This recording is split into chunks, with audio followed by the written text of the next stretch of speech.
Hello! Hello! Bienvenue dans CLD News. Je vais vous présenter les nouveautés et les retours en stock de cette semaine-ci. C'est Cédric et la technique, c'est Jessie. Pas énormément, parce qu'avec le jour férié, tout a été décalé d'un jour. Donc, mais par contre, on va avoir des arrivages en conséquence demain, donc aujourd'hui, pour vous qui regardez la vidéo. Il va avoir, je sais plus, plein de trucs, mais plein. Donc, on vous présentera tout ça la semaine prochaine. Voilà. On va commencer directement, TCG oblige, avec le Pokémon du jour. On a un Battle Deck, c'est celui pour le mois de novembre. Donc, qui nous a fait ça? C'est Pokémon, évidemment, qui nous a fait ça.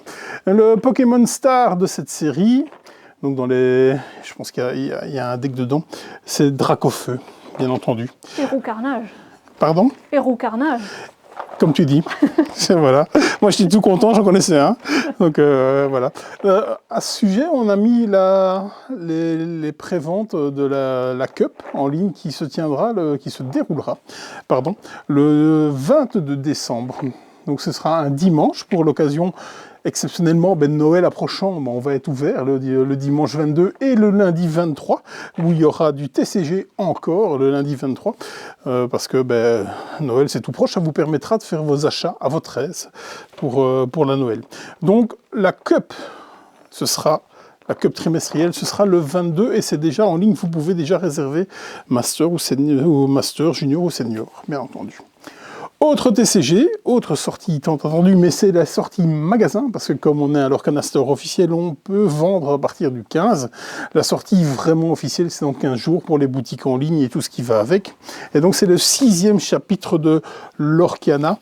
C'est cette fois-ci la mer Azurite, avec Jim Hodkins et Tigrou sur un des starters, et Gogo Tamago, que je ne connaissais pas, et Gadget sur l'autre starter qui va avec. Bien entendu, il y a tout ce qui va avec, les displays de boosters, les trouve-box, on a un coffret Stitch, ici il y a les playmats, il y a tout, il y a même la mer de la hauteur, à mon avis, si on cherche bien un petit peu. C'était le volet TCG. On rentre dans les jeux de plateau avec Diluvium. Qu'est-ce qui nous a fait ça, s'il te plaît? Monsieur Anthony Guillain. Qu'est-ce qu'il nous a fait? Make a Dream, un petit jeu de placement d'ouvriers de robots. Ouais, et surtout, étonnamment, Mojo. Petit jeu de cartes de défaut. Ouais, c'est ça, un peu Schijolite, effectivement. Et Make a Dream, moi j'avais bien aimé, j'aimais beaucoup la direction artistique, il me semble, si je me rappelle bien, c'est une boîte un peu verdâtre. Diluvium, on en parle beaucoup, pourquoi? Parce que c'est un 4X. Donc 4X, c'est tous les jeux que je joue tous les soirs chez moi, tellement j'aime ça, mais qui se joue en 1 heure, en 1 heure de temps. Donc vous allez avoir une espèce de roue d'action qui va en fait représenter un des X, en fait. Et donc vous allez devoir obligatoirement en faire un différent à chaque fois. Et donc vous allez vraiment faire les 4X, vous allez explorer, vous allez exterminer, même si on ne parle pas d'extermination, on va plutôt repousser sur les autres. On va surtout aussi collecter des ressources parce que c'est celui qui est le plus riche à la fin de la partie qui va gagner. On est sur un plateau totalement modulaire, donc vraiment avec des scénarios qui vont vous donner une map totalement différente. Ici vous avez plus ou moins une map un peu ronde, mais vous avez vraiment des formes différentes parce que c'est tous des petits hexagones que vous allez venir connecter les uns aux autres qui vont varier toutes vos parties. Donc Diluvium a eu très très bonne presse à Vichy et que dire de plus? Qu'il existe une campagne solo en 4 scénarios. Voilà, un 4X solo. Magnifique. Et par contre le combat il est réduit à sa plus simple expression, il n'y a pas de jet de dés. C'est ça, je pense que c'est force pour force, et ça s'éjecte ou quelque chose comme ça. Et ici, sur la boîte, il est marqué jusqu'à 15 scénarios. Oh! C'est du bonus. C'est amené par chez nous, par Nuts Publishing. Excellente maison d'édition. Oui. Moi, j'aime beaucoup tout ce qui est wargame qui sort. Là, on est dans ton jardin, là. Vraiment. Oui, je me doute. Ça me parlera peut-être un peu plus ici. C'est un Eurogame amené par chez nous, par Super Meeple. C'est Craftwagon et c'est l'ère de l'ingénierie. Qu'est-ce qui nous a fait ça, s'il te plaît? En gros, un gros nom, là. Mathias Kramer qui a fait des petites choses comme Rococo, Watergate, Lancaster. Oui, Lancaster, oui, j'aime beaucoup Lancaster, il était chez Queen Games, j'ai la Big Box, j'aime beaucoup ce jeu. Et Rococo, j'adore, ça s'appelait Les Maîtres Couturiers en français, qui était sur Feu Philosophia, qui a été réédité dernièrement dans une version qui coûte une maison à Knock. Qui est bien entendu chez Eagle Griffon Games, hein, c'est les mêmes formats que les Lacerda, ça coûte sa mère, le jeu est top, moi j'aime beaucoup. Voilà, bon, on va parler de Kraftwagen du coup. Avant, une petite note sur Mathias Kramer, parce qu'il a fait un wargame, donc forcément édité chez Nuts, et qui est très bien, et qui s'appelle The Hunt, la traque. Ah, mais c'est pas un wargame de joueurs, celui-là? Si, c'est complètement asymétrique. Ouais. Marine britannique contre marine allemande en 1939. Je me rappelle bien de la couve, une couve assez flashy avec, il me semble, quelqu'un qui... Hein, c'est ça, oui, voilà, c'est ça. Ouh, j'ai de la mémoire, c'est incroyable. Incroyable. Qu'est-ce qu'on fait dans Kraftwagen? C'est de la pose d'ouvrier avec... c'est une espèce, il y a une rondelle en fait, une rondelle un peu avec un système un petit peu à la Tokaido ou Patchwork, c'est-à-dire que c'est toujours le dernier joueur qui va jouer tant qu'il ne repasse pas devant.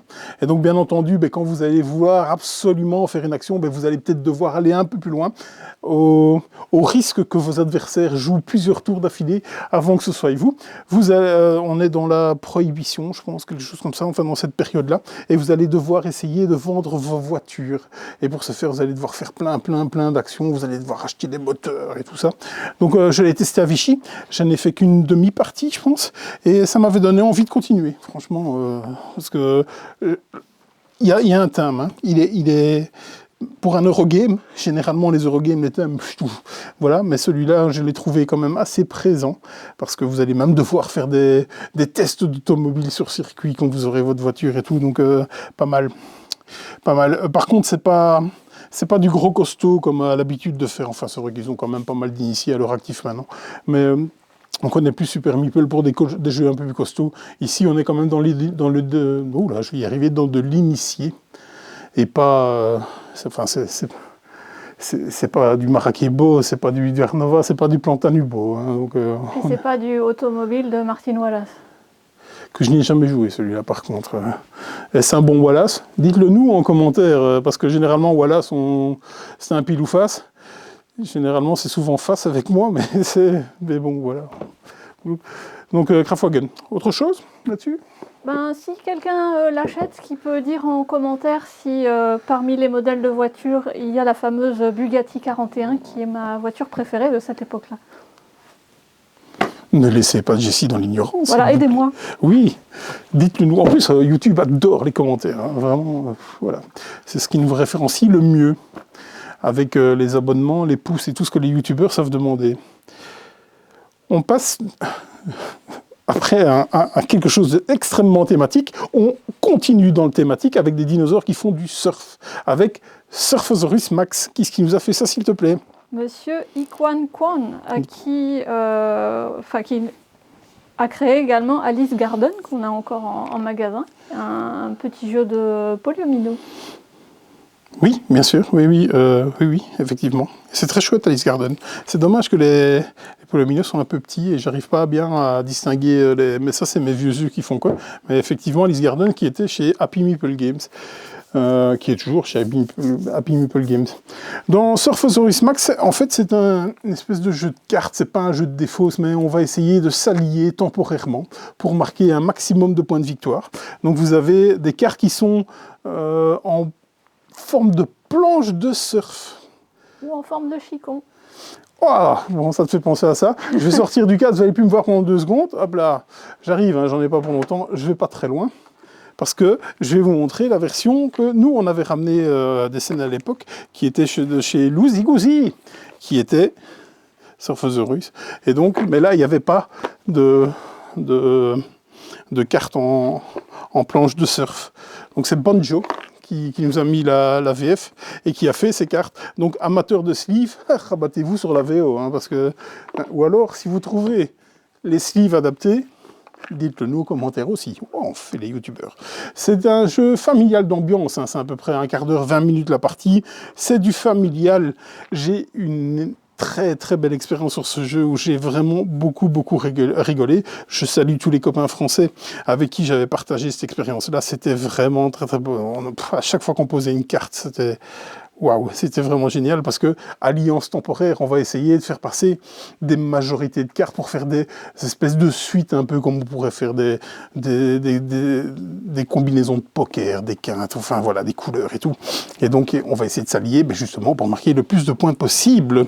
Là-dedans, vous avez même ici, ils ont même fait un tableau des valeurs qu'on va venir mettre sur la boîte. Donc la boîte en elle-même est aussi un ustensile du jeu. C'est plutôt pas mal. Et le marqueur de tour est un joli Parasaurolophus. Un quoi? Ok. Un dinosaure avec une crête. Ah, ok. Mais j'aime bien, en fait, j'aime bien le nom des séries qu'ils donnent pour... Le Numberosaurus, le Nulosaurus, oui. Maintenant, pourquoi est-ce que c'est pas traduit en français jusqu'au bout? Numberosaurus, pourquoi pas en français Nombrosaurus? Non, il faut rester il faut continuer dans le fun. Ah, Parce que les dinosaures parlaient anglais. Bien, peut-être bien. Et faisaient du surf, évidemment. Hop. Un petit jeu. Ah, je suis content, je suis fan. Moi, je suis fan, je suis vraiment fan. C'est Ortis Automne. Qui nous a fait ça, s'il te plaît? Ah, monsieur Mark Tuck, ouais, qui a fait les volets précédents. Ouais, qui avait donc fait Ortis et Orchard, on en parlait la semaine passée, je pense, il me semble. Tout à fait. Ben là, ma question est la même. Pourquoi est-ce que c'est pas traduit en français? C'est une question qui restera sans réponse, mais... On posera la question. Je poserai la question quand je verrai le personnel d'Origames en festival.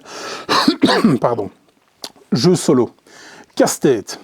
C'est vraiment un casse-tête. Vous avez des cartes avec différents types de terrains que vous devez absolument venir écraser au moins un des carrés qui est présent sur une des cartes. Si vous en écrasez le plus possible, c'est encore mieux. Mais dans cet opus-ci, il vient avec des ressources. Donc vous allez avoir des espèces de champignons sur les cartes. Et donc c'est ça qui va en fait faire monter vos dés. Pourquoi? Parce que quand vous écrasez un terrain qui est en dessous, mais c'est là que la valeur de vos dés monte. Et à la fin de la partie, bien vous compterez la valeur que vous avez sur les dés. Et donc dans Orchard, on en était là, puis après dans Ortis est arrivé les clairières, hein, donc vous avez donc ici en plus des ressources, vous avez des tuiles, enfin des carrés qui sont double terrain avec deux types de terrain. Du coup, par contre, si jamais vous faites monter des champignons là-dessus, ils vous vendront un peu moins de points parce que c'est un peu trop facile de les mettre là-dedans. C'est très addictif. C'est vraiment très addictif. C'est un jeu, je pense qu'il y a 18 cartes en fait, et en fait vous allez en jouer que 9 par partie, et donc c'est tellement addictif que les 9 suivantes sont déjà prêtes pour la partie d'après. Parce que c'est assez rapide, hein. Une partie c'est 5 bonnes minutes. Ça dépend du degré sur lequel vous réfléchissez, à la vitesse à laquelle vous réfléchissez.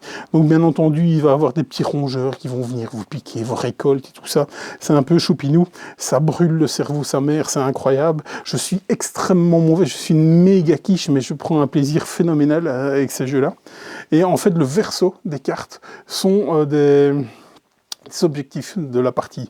Donc vous avez à chaque fois des parties totalement différentes qui vous octroient limite une variabilité infinie dans ces jeux, quoi.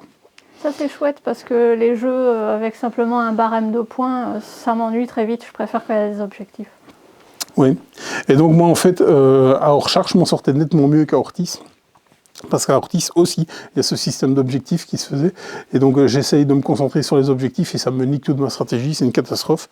Et donc je suis nullissime. À mon avis, si je montrais mes points à l'auteur, il rigolerait bien. Il me demanderait, t'as compris le jeu? Bon. Le morceau du jour tant attendu. Je vais enfin arrêter de répondre à des mails en disant quand est-ce que c'est là, quand est-ce que c'est là. Mais c'est là. Voilà. Clan Catacombe est arrivé. Qui est-ce qui nous a fait ça? Monsieur Paul Denen, voilà. Connu pour un jeu anecdotique Dune Imperium. Oui, mais avant c'était Clank, c'était vraiment son gros fait d'armes. Donc il n'a pas fait 50 000 jeux, mais ceux qu'il a fait, je m'en fais pas pour son avenir. Hein. Monsieur Clank, Donc Clan Catacombe, qu'est-ce qui va changer? Donc là, je suis pas trop à l'aise, je l'ai vu tantôt, mais donc c'est pas un plateau de jeu, je pense. C'est des petites tuiles carrées maintenant qui vont venir. C'est un tuiles modulaires. Donc là, vraiment, je pense qu'on va vraiment dans plus un dungeon crawler. Donc c'est bien entendu, ça reste du deck building, bien entendu, la mécanique principale de Clank. Et on va aller plus en profondeur là-dedans. Ça reste aussi comme un Clank, une espèce de stop ou encore à savoir à quel moment on va remonter, parce qu'il faut bien le doser, parce qu'il faut avoir assez d'action pour remonter, parce que je crois que c'est le premier qui remonte, qui met fin à la partie, mais les autres ont X tours pour remonter. Ils ont intérêt. Donc voilà, moi j'ai eu une mauvaise expérience sur Clank et j'y ai jamais rejoué. Et au final, je me dis que je devrais peut-être le rejouer, lui redonner sa chance. Surtout qu'il est jouable en solo. Si tu as l'appli sur ton smartphone, tu peux le jouer en campagne solo. Ah, on va peut-être tester ça.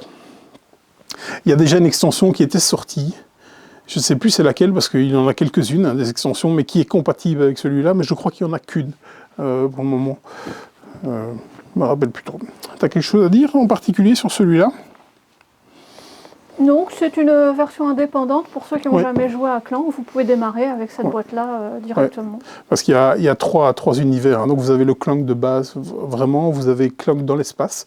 Et vous avez Clank Catacombe, qui est la troisième boîte de base, on pourrait dire, de Clank. On termine les nouveautés avant de passer au jeu de pli avec un Kickstarter qui est fraîchement arrivé. Il est arrivé cet après-midi. C'est Biome. Qui est-ce qui nous a fait ça, s'il te plaît? Comme je ne l'ai pas sur ma moi, je l'ai noté sur la mienne. Ah oui. Sur nos copions. Léonie Grundler. Voilà, qui je nous crois a. Que c'est son premier jeu. Ouais, je pense que c'est son premier jeu. On est dans l'air du temps avec ce thème. Hein. C'est extrêmement nature. Hein. Donc vous avez même tous des petits animaux choupinous là qui vont. Le jeu en lui-même est assez choupinou. Hein. On est sur une version Kickstarter de luxe. Je l'ai essayé. J'ai fait une partie à Vichy. Enfin, vite quelques tours. C'était assez plaisant, ne fût-ce que par la manipulation du matériel, où vous avez des nids, des vrais petits nids dedans, là, qui sont en fait des collecteurs de ressources. C'est un décompte de ressources pour chaque carte ou quelque chose comme ça. Je me rappelle plus très bien comment ça va. Je me souviens que j'avais bien aimé, et donc il y a un mode solo. Je suis très très désireux de le prendre et de l'essayer. Ce sera certainement pas pour cette semaine-ci.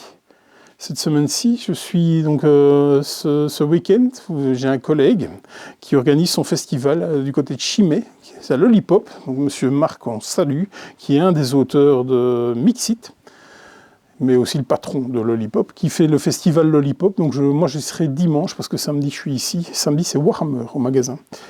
Et donc dimanche, je serai du côté de l'animation des jeux duo, donc que je continue de réviser et essayer de remettre ça dans ma tête.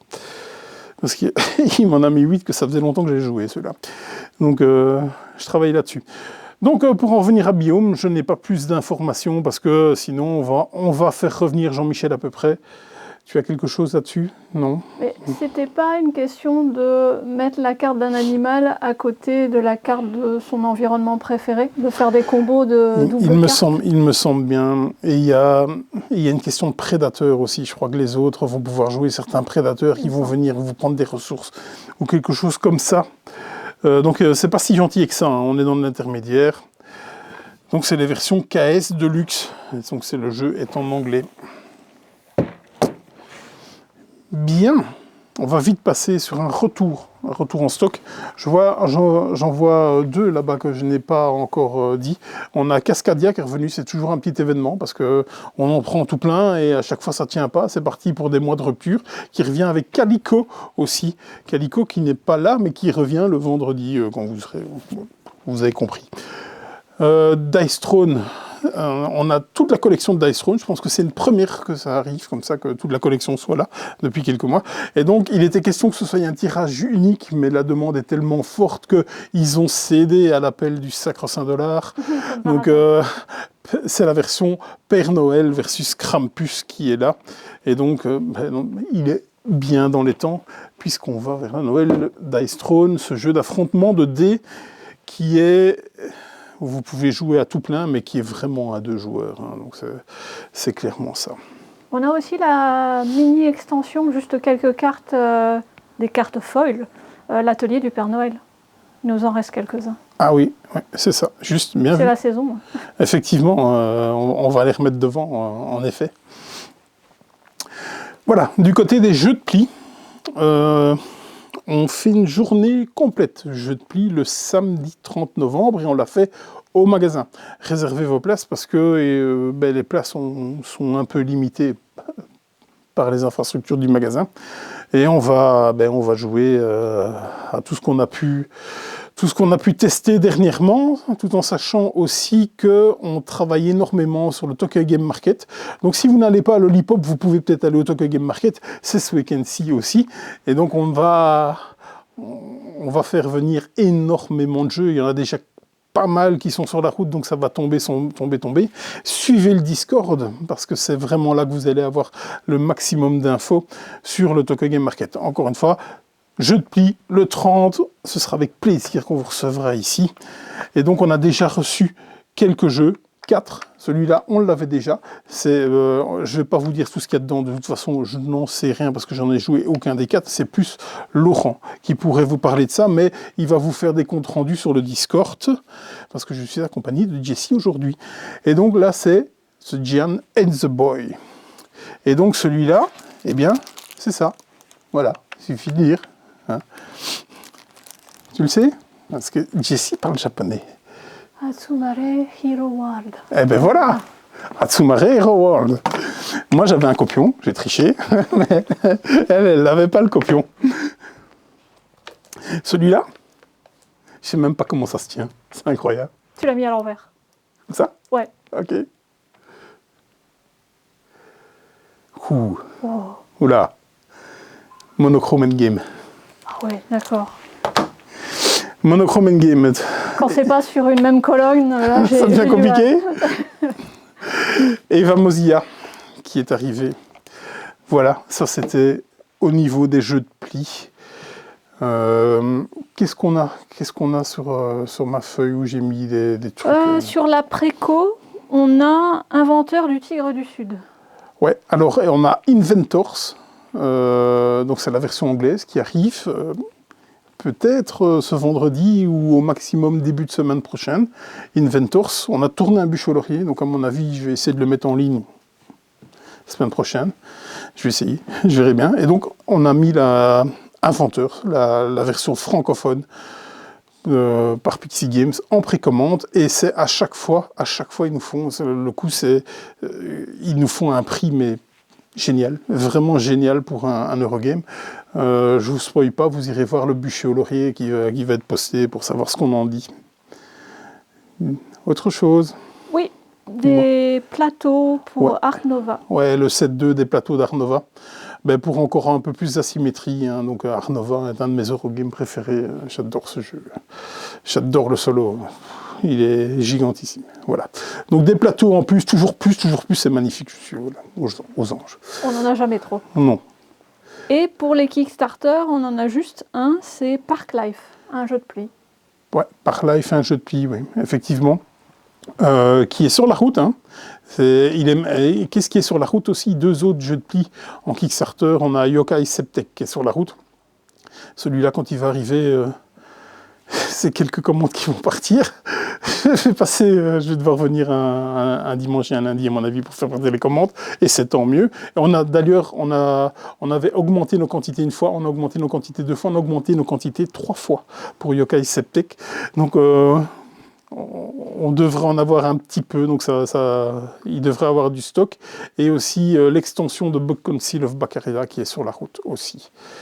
Là aussi, c'est Kickstarter en jeu de plis. Donc, et bien entendu, Park Life, vous verrez, vous pouvez déjà aller voir sur le site. Il a la petite particularité que c'est d'office 2 jeux. Vous en avez un, c'est un randonneur et l'autre, c'est un hérisson, je sais pas quoi, enfin dans les jeux. Mais en fait, vous avez une mini pluche en fait pour ranger vos 2 jeux de société dedans. Donc, rien que pour ça, ça vaut le coup. Ah ben, rien que pour ça, c'est totalement indispensable évidemment. Donc, pour les amateurs de jeux de plis. Et on les vend en bundle parce qu'on sépare pas. Tout est... Voilà, bundle. Autre chose? Non, on est au bout de la liste. On est au bout de la liste.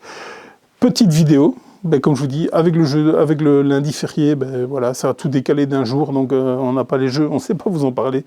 Ce sera pour la semaine prochaine, grosse vidéo la semaine prochaine à mon avis. Voilà, on peut s'en poser. Autre chose? Non? Le mot de la fin Le mot de la fin. Vous allez manger du jeu de plis. Oui, il y a des chances, il y a des chances. À bientôt. Salut.